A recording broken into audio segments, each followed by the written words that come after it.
तर शेतकरी बांधवांनो, पुन्हा एकदा एका व्हिडिओमध्ये तुमचं स्वागत आहे। तर शेतकरी बांधवांनो, आपण या व्हिडिओमध्ये तुम्हाला पावसामध्ये आता सध्या थोडा थोडा पाऊस येतोय। इथं पाहू शकता किती आभाळ आलेलं आहे आणि एक अर्धा थेंब पडत आहे।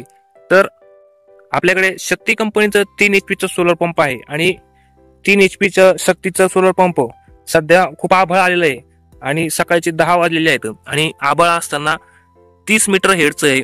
70 ते 80 फूट बोरवेल मध्ये ही मोटर आहे आणि अशा पद्धतीने ढगाळ वातावरणामध्ये वरून एक अर्धा थेंब पडत आहे पावसाचा। तर अशा परिस्थितीमध्ये तर 3 HP शक्ती सोलर अशा पद्धतीने पाणी मारित आहे।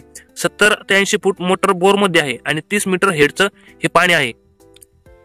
तर अशा पद्धतीने हे पाणी शक्ती कंपनीचं मारित आहे। तर लाईव्ह इथं व्हिडिओ बघू शकता आणि इकडे बघू शकता तुम्ही हे जे सोलर आहे हे सोलरचं ते पाणी आहे आणि सध्या आता पावसाचं वातावरण झाल्यामुळे आपल्याला ते सोलर बंद करत आहे। मका होती त्या मकाला आपण पाणी सोडलं होतं। आणि तुमच्याकडे कोणत्या कंपनीचा सोलर पंप आहे आणि ढगाळ वातावरणामध्ये किती पाणी मारतो तर आपल्या व्हिडिओच्या कमेंट बॉक्समध्ये नक्की सांगा।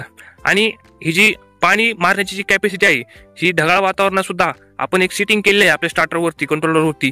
ती सेटिंग सुद्धा तुम्ही तुमच्या सोलरवरती करू शकता। तर माझ्या सोलर पंपावरती मी सेटिंग केली आहे आणि ती सेटिंग केली की ढगाळ वातावरणामध्ये सुद्धा जो पंप आहे तो पंप आपला चालू राहतो आणि कुठल्याही प्रकारचं जर तुम्हाला जर फवारणीला वगैरे पाण्याची जर गरज पडली तर तुम्ही ढगाळ वातावरणात सुद्धा तुमचा पंप हा चालू करू शकता। तर जर तुम्हाला जर ही सेटिंग जर बघायची जर असेल तर आपल्या व्हिडिओच्या कमेंट बॉक्समध्ये नक्की कळवा, त्याच्यावर आपण नक्की व्हिडिओ बनण्याचा आपण नक्की प्रयत्न करू।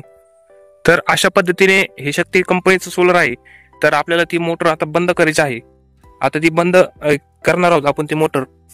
तर अशा पद्धतीने जो कंट्रोलर आहे आपला जुन्या पद्धतीचा तो जुन्या पद्धतीचा आहे आणि खालून याला स्विच आहे बंद करण्यासाठी।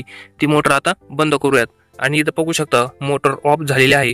तर अशा पद्धतीने ढगाळ वातावरणामध्ये हा शक्ती कंपनीचा सोलर पंप हा पाणी मारतो। तर शेतकरी बांधवांनो, व्हिडिओ कसा वाटला व्हिडिओच्या कमेंट बॉक्समध्ये नक्की कळवा आणि तुमचा सोलर पंप किती पाणी मारतो ढगाळ वातावरणामध्ये। आता थोडासा पाऊस येत आहे, एक अर्धा थेंब पडत आहे, खूप ढगाळ वातावरण आहे तरी सुद्धा हा पंप चालू आहे। तर भेटूया एका माहितीविषयी, तोपर्यंत धन्यवाद।